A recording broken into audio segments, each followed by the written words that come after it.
Hello, this is another pen review. This time I'll be reviewing the Noodlers Neponset. This is the black ebonite version that I got in the first lot of sales.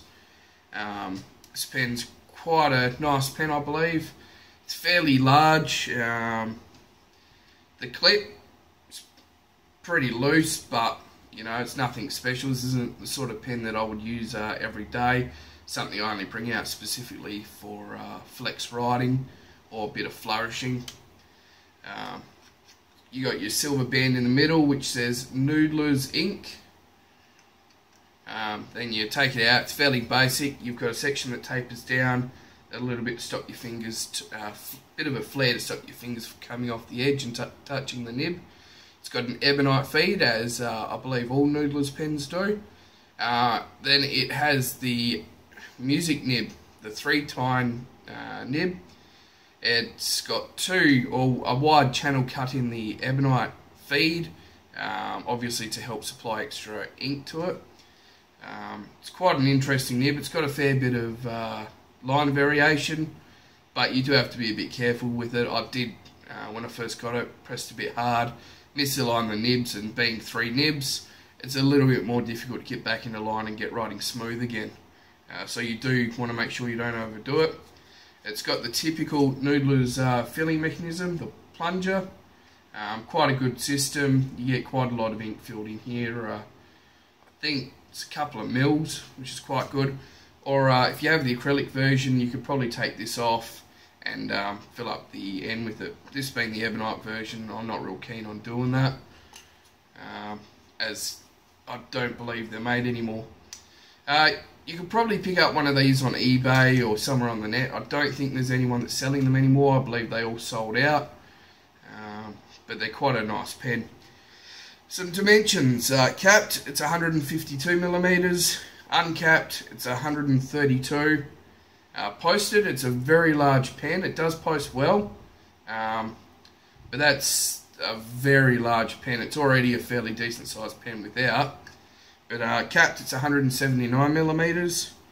The thinnest part of the grip is 11mm and the barrel's 14. The weight with the cap is 23.4 grams. And without the cap, it's about 15 grams. So the cap itself weighs quite a large amount of the pen. The threads here are very shallow. They're sort of squared off a bit. They're really comfortable. You won't even notice that they're there when you're holding the pen, even though I hold it on the threads quite further up. Alright, that's all there is to say about this. Let's do a writing sample. Okay, so here's a writing sample. I'll just show the nib, see if I can show this off. You can see the 2 slits and 3 tines. I have had this off and the channel is quite a bit larger.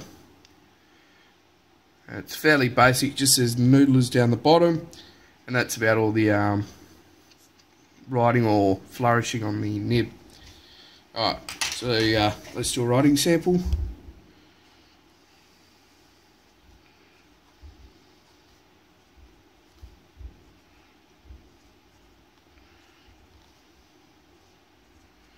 Noodlers Neponset. This is the 3 tine music nib, and the ink I believe is Diamine Racing Green. This bottle was provided for free by missingpen.de when I bought my Pelican M805. So this is the first pen I've inked with it. We'll see how that behaves as well. Alright, a bit of a quote.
So it's quite a smooth pen. Like I said, when I first got it, I did put too much pressure on the nib, and I accidentally bent it.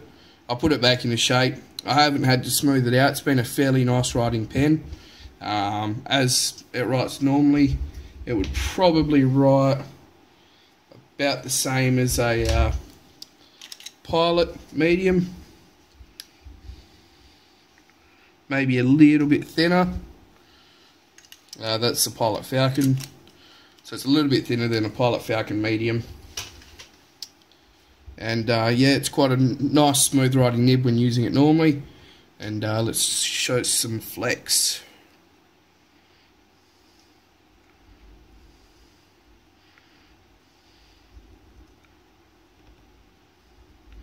This is quite a wet pen. I don't know if you can see that pooling.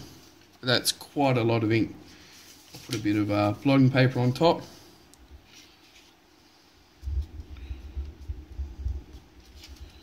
And you can see quite a lot has come off. It's changed colour now. As you start to move down, you can see the 3 tines open up. It lays down a humongous amount of ink. Now, it writes quite smoothly even while flexed. Obviously, you've got to treat it with a bit of caution, but the line variation can't really be disputed.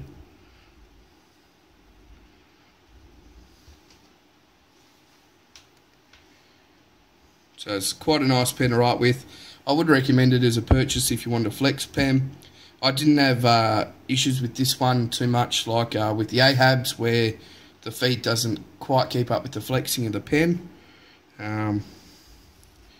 This one's not too bad. It does occasionally railroad if you overflex. There you go. It's a little bit of railroading just there. But otherwise, you keep it fairly steady, and it's a great little pen for flexing. Alright, thanks for watching, and yeah, I definitely recommend this pen. Goodbye.